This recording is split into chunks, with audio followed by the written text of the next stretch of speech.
The year was 1945, as Austria, Europe, Germany, and Korea were getting carved up. With Japan forced to withdraw from Korea, American and Soviet forces moved into the country and divided it along two occupation zones. The plan was that within the next 5 years, Korea would be made one sovereign independent country. For that to happen, it was only required that the USA, the USSR, China and Britain would all have to agree to a plan to unite Korea under one regime at the same time. But now Korea was really excited. After decades, even hundreds of years of subjugation, they were finally going to get some good old independence. And then they were informed that they were still going to be subjugated by two foreign powers for the next 5 years. Oh no, and so the Korean people were furious. And then something worse happened. The United States Army military government in Korea took the Japanese colonial police force that had subjugated the Koreans for 35 years and used the exact same police force in Korea now.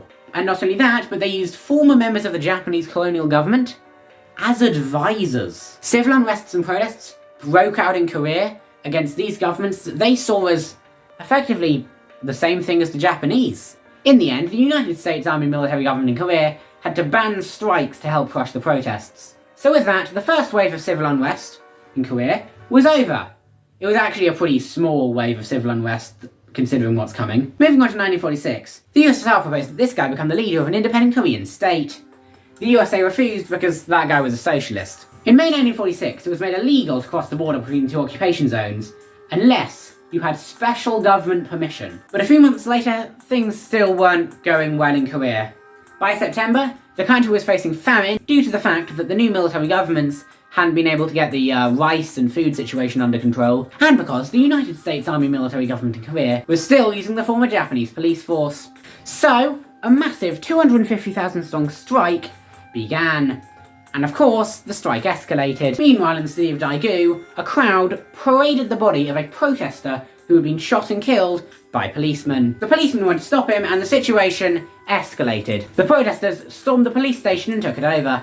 So with that, full-on massive riots and uprisings and strikes just took place all over the country, and the US had to send in their military to crush all of this. Thousands of people were arrested, and thousands of people were wounded, and even hundreds died. Many of the arrested were tortured in captivity, but the uprisings were put down. Let's fast forward to 1948 and recap the negotiations.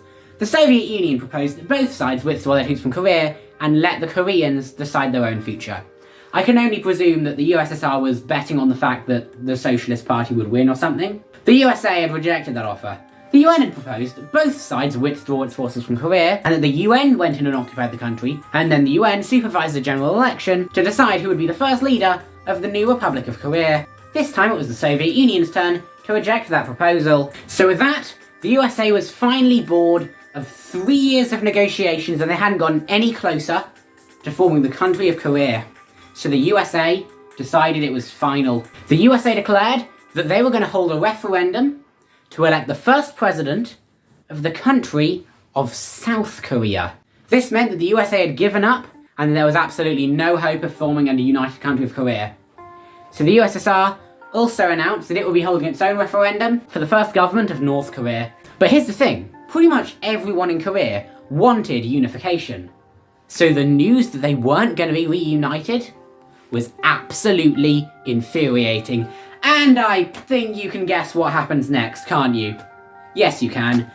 Riots and strikes and protests began, and in early 1948, the Jeju uprising began in the island of Jeju. Police and soldiers were dispatched to put down the uprising. 2 battalions, which were ordered to go put down the uprising, refused and instead launched their own mutiny. It took a few months, but eventually, both those 2 mutinying battalions and the Jeju uprising were put down. It is estimated that 70% of the villages on the island were burned, 30,000 people were killed, and 40,000 people fled to Japan. So with that, the attempts to prevent the division of Korea had been defeated, and 2 governments were elected in most likely sham elections, and 2 new countries were formed. But here's the thing, neither side saw this as the end. Both sides wanted to invade and reconquer the other side. So, with North Korean help, A massive socialist uprising began in South Korea and launched an offensive against the South Korean government. However, the USA and South Korea defeated the offensive and launched their own counterattack. However, the North Korean government under Kim Il-sung believed that the offensive had weakened South Korea enough that a North Korean invasion could be successful. So Kim Il-sung went to Stalin to ask permission to invade South Korea. Stalin, however, didn't believe the time was right. US forces were still in South Korea, and North Korea could not defeat the USA unless it had help from China, and China couldn't spare troops to fight North Korea because it was still fighting the Civil War. Also, the USA had the atomic bomb, and the USSR didn't. So if push came to shove, the USA could force North Korea to back down. Therefore, Stalin refused to give Kim Il-sung permission to invade South Korea. But then, the situation changed. The USSR developed their first atomic bomb, breaking the USA's nuclear monopoly. Most US troops were also withdrawn from South Korea. The USSR had also cracked the USA's, codes, or some of their codes anyway, and based on their communications concluded that now that they had withdrawn their troops from South Korea, they would not send any troops to help South Korea.